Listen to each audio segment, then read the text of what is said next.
À semelhança do que acontece em muitas outras culturas do mundo, Portugal possui uma vasta herança cultural em que as lendas, mitos e histórias de assombrações são uma parte integrante da cultura, que tem o papel de ajudar a explicar a nossa identidade. Quem nunca ouviu falar das lendas das Moiras Encantadas, ou na Dama de Branco que aparece numa curva famosa pelos acidentes mortais e que inspirou o sucesso da curva, na Serra de Sintra? Nos próximos minutos, vou-te falar de alguns lugares assombrados aqui em Portugal. Eu sou o Marco Santos, e vocês são muito bem-vindos ao Paranormal Tuga.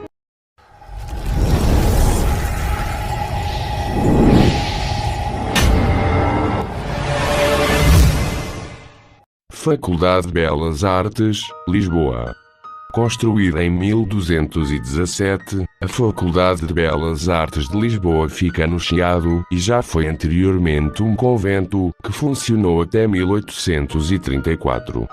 Nas suas diversas remodelações consta que foram encontradas várias ossadas humanas e hoje em dia, tanto estudantes como docentes conhecem as histórias sobrenaturais sobre os avistamentos do fantasma que faz andar os elevadores durante a noite, fecha portas, rebisca no chão e espalha penas por onde passa. Num caso em particular, foi relatado que um vulto branco incandescente terá sido avistado de uma janela que dá para o pátio e que, ao ter subido até ao andar onde este foi visto, se verificou que não estava lá ninguém, só havia penas espalhadas e folhas brancas rasgadas. A mesma pessoa afirma ter visto um vulto a passar nas escadas enquanto falava com os amigos. Sanatório Monte Alto, Serra de Valongo.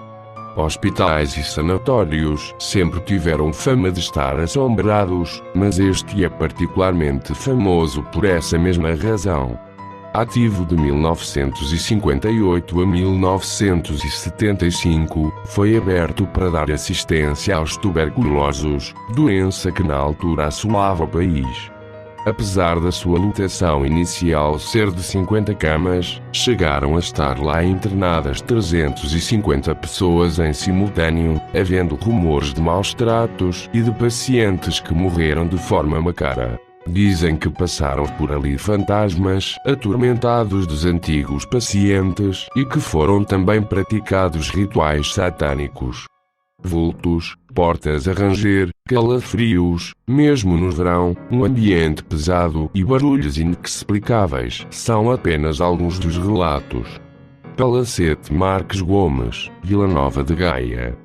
Perto da margem do Douro, em Vila Nova de Gaia, existe um palacete abandonado que foi construído pelo empresário Manuel Marques Gomes, um português que fez fortuna no Brasil no início do século XX.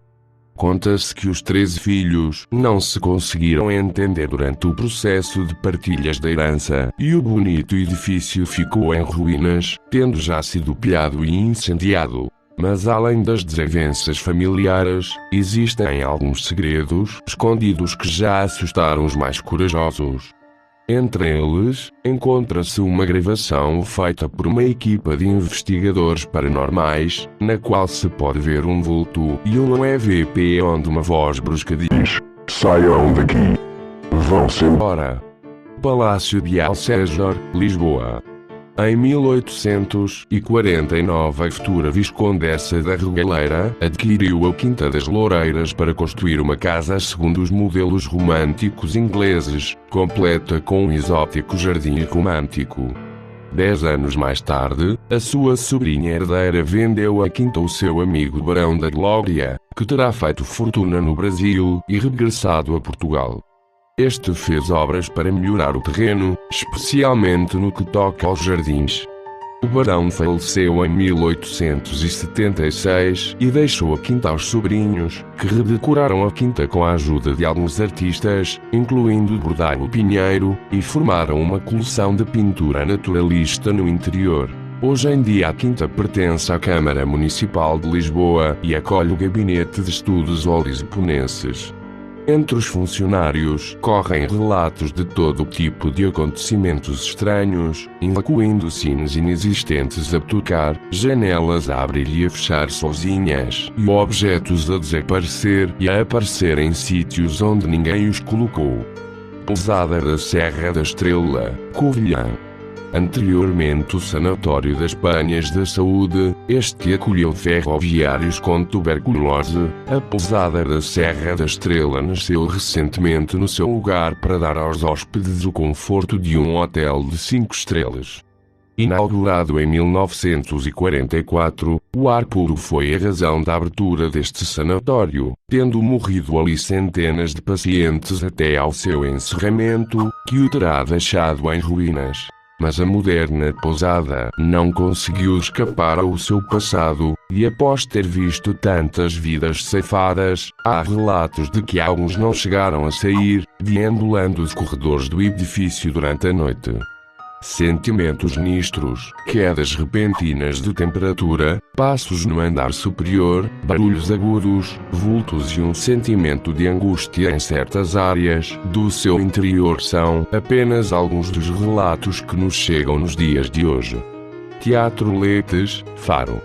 Este teatro da cidade de Faro teve o seu início como um colégio jesuíta, Colégio de Santiago Maior, fundado pelo bispo do Algarve, Fernando Martins Mascarenhas, e encerrado em 1759. Mais tarde, Lázaro Duglioni teve a intenção de criar um teatro como o do São Carlos, em Lisboa, e remodelou o antigo colégio. O nome Letes vem do mítico rio cujas águas tinham a propriedade de apagar da lembrança das almas as amarguras da vida. Mas parece que nem todas as almas tiveram descanso. Quando a noite cai no Teatro Letes e tudo fica em silêncio, dizem que é possível ouvir-se passos e a madeira do palco principal a ranger, alguns tendo visto mesmo uma assombração.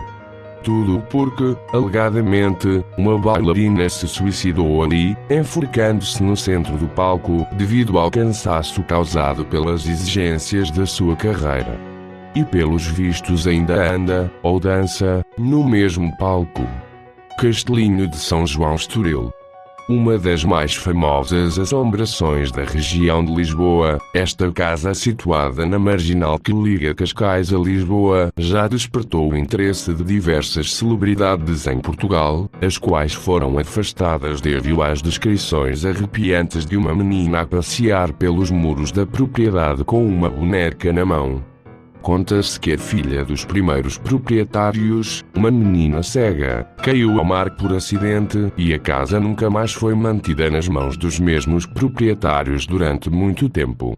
Antigos proprietários abandonam a casa por medo do que se passa lá e por todas as desgraças de que sofrem assim que a ocultam. Quem já viu a casa diz mesmo que lá dentro as ondas do mar fazem um barulho assustador. Mas o que não faltam são relatos. Um famoso, que disse já ter estado interessado no castelinho em 1983, jura a pés juntos que quando foi ver a propriedade, viu a menina na falésia e que um impulso quase o fez atirar-se ao mar. Também a mãe de uma famosa esteve perto de ficar com a casa, mas mudou de ideias após ter ouvido os rumores das histórias arrepiantes. Assombrada ou não, a verdade é que a casa agora pertence ao Dr. Cebola e ainda não existiram relatos de infortúnios ou aparições. Casa na Rua Barata Salgueiro, Lisboa. Há quem jura pés juntos que o no 21 da Rua Barata Salgueiro, em Lisboa, está assombrado. A casa fica mesmo ali no centro da cidade, ao lado da Cinemateca e do Hotel Tivoli Avenida da Liberdade. São avistados vultos, sentidas drásticas diferenças de temperatura nos seus corredores e os ruídos que se ouvem por lá são alguns dos destaques nesta casa de arrepiar. Nada se sabe sobre a história da casa, mas encontra-se abandonada há bastante tempo e existem planos de recuperação. Estes foram alguns dos inúmeros lugares assombrados aqui em Portugal. Não te esqueças de deixar o teu gosto. Caso sejas novo aqui no canal, subscreve e toca no sininho para receberes todas as novidades aqui no Paranormal Tuga. Eu vou ficando por aqui.